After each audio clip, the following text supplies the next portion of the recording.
without being affected by it one little bit. But if you can't look at it, it's because you think it's real. It's not because you're enlightened. And that's okay. You're innocent no matter how you choose to do it. But my point in saying that is, sometimes I think I'm more enlightened than I am. And sometimes I think I'm more loving than I am, and sometimes I think I'm more awake than I am, and sometimes I think I'm more kinder than I am. I do. Do you? Yeah.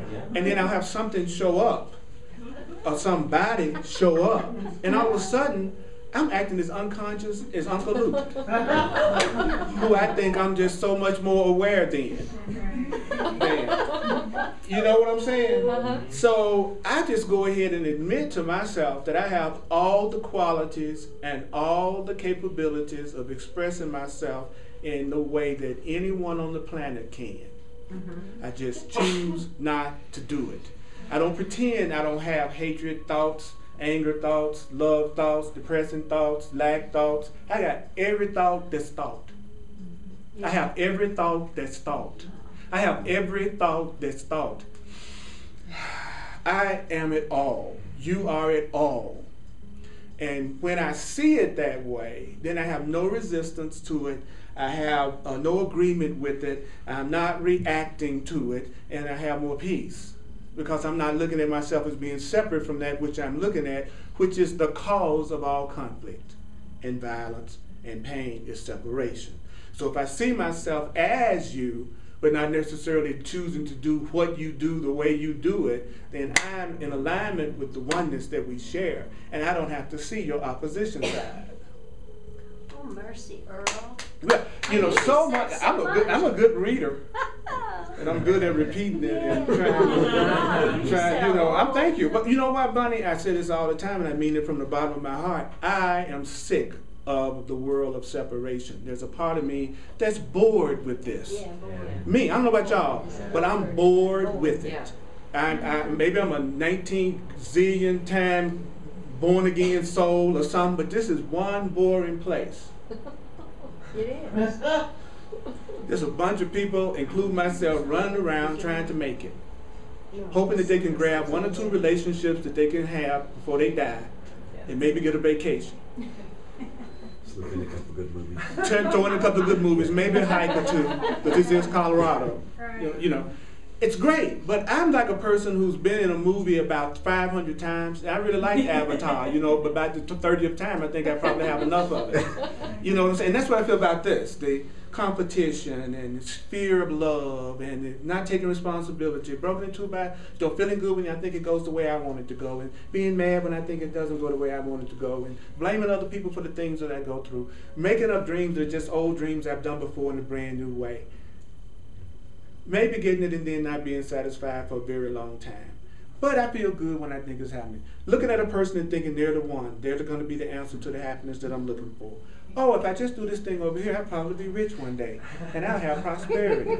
Oh, wouldn't I like to go to the mall and just buy anything I see in there? Wouldn't it be wonderful to take a trip? Boy, I'd like to lose 10 pounds. I think I'd like to have a new car. Let me get a house. Let's drive down the street. Let's go for a walk.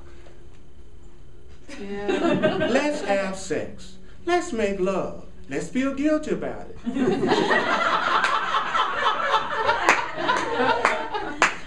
Did you do it with somebody else? Did you look at somebody else?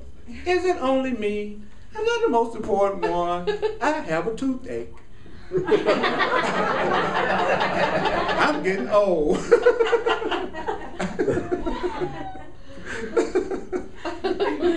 That's hilarious. It is. It's like everybody's doing the exact same thing in different flavors and appearances, and have absolutely fooled themselves into thinking that they're doing something unique and new and different. Right. Fortunately, our dissatisfaction is the greatest gift we were ever given, because our dissatisfaction keeps us from being satisfied with anything less than God, the truth, and our true self. That's why you get one thing and you immediately go looking for another one, because deep down in your heart and soul, you know you deserve more than anything you can come up with for yourself. That's why every time you get something you want, it doesn't satisfy you because it ain't good enough for you. It's not big enough for you. That's why you're never satisfied. And it's going to save you because it won't let you stop until you connect with God, your true self. Because nothing in this world is going to satisfy you more than you connected with what you really are. But don't feel guilty about your attempts. It's starting point. You know, don't feel guilty because of the ways you come up to make you happy. That's just the way, that's just what? Your point of view. Yeah. That's all. It's not a sin, not a crime. It's just what you come up with that you think will make you happy. But if you be honest with yourself, it's not very original. God, you know we try hard. If you be honest with yourself, you know it's not original. You know it's something you tried before, you've seen somebody else try, and you're trying to do it better than them or as good as them. You know I'm telling the truth. You know I'm telling the truth. And the idea of sin and guilt makes you feel afraid to continue to experiment. Because you're afraid to make any mistakes. You make one little mistake, you crucify yourself for 20 years before you try something else. Because you're determined that you're not going to make a mistake again. That's so funny. You know, okay. Yeah, all right, you know. So. That's a good thing.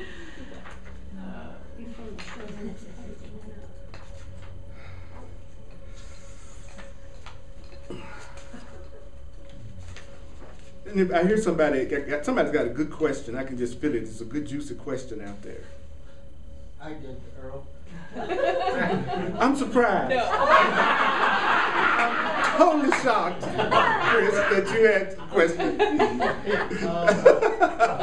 Okay, because that's great, man. It means you're listening to me. I was pondering what you said back there, that to think on our thoughts. But like I've been programmed to believe that there's bad thoughts that we just don't think. I know. Because if you think those thoughts, then what's gonna happen? You're bad. That's right. Yeah, So who do you think that voice is? Do you think love would say that to you? No. Do you think real love would tell you that you have bad thoughts, or would real love tell you you just are having thoughts that you're judging as good or bad? And the way that you're judging your thoughts is determining how you feel. And you think that without bad thoughts, you couldn't control yourself. If you didn't think certain things was bad, you just do it. Wouldn't you? Right. So really believing in bad thoughts is just a misguided attempt to do the right thing. So it's nothing to feel guilty about. It just makes you judge yourself harshly. Yeah. Think of it more in whether or not a thought will get you what you want or not in a loving way. Is this thought going to work or not work? Not good or bad? Is this thought going to bring me peace, or am I going to get my peace or not? Thinking in terms of good or bad makes you feel guilty. Thinking in terms of whether or not this is going to help me achieve my goal helps you just keep moving in the direction you should be moving in. And you just don't do the other stuff, not out of judgment, but just because it won't help you reach your goal. So you're not getting to a good, bad thing. I want to have a cool relationship with my man right now, then smacking him upside the head is not going to help me achieve my goal. So it's not even a matter of whether smacking him upside the head is good or bad. I wouldn't even get to that point. It would just be that wouldn't help me achieve my goal, so I wouldn't do it. So once you know what your purpose is, it's really easy to evaluate what it is you should do or not do. The reason why most people are so confused and all kinds of things happen to them, do you know that that's because they have no idea of what should happen to them? So they're just trying a little of everything, hoping it works out. You know how many people I talk to sometimes they still say, what is the quality that you want in somebody that you want to be in a relationship with? And they'll say stuff like, well, I want them to be fun, or I want them to be a person like to go to the movies. Serial killers like movies, I'm sure. It's like, it might be where they're picking out their next victim. But don't worry, nobody gets killed by a serial killer who didn't want to go. Dramatically.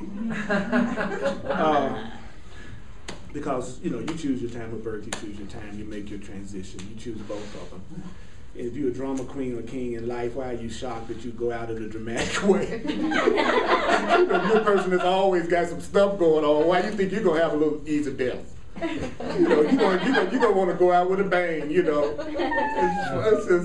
It's the truth. Like the guy was standing on the corner and got killed by a bale of hay that fell off a truck. You know, it's like, come on now. You just happen to be standing at the corner at the moment the truck with the bale of hay happened to come back and flip on you. Yeah, that's you know, it's like, yeah. Well, that's what I'm saying. That's what I'm saying. We're dramatic people. We like to do things in a dramatic way, you know. So your body, how you going to drop your spacesuit really isn't important. What's important is for you to make the decision of whether or not you live or die. Yeah. Just because you drop your body doesn't mean you end.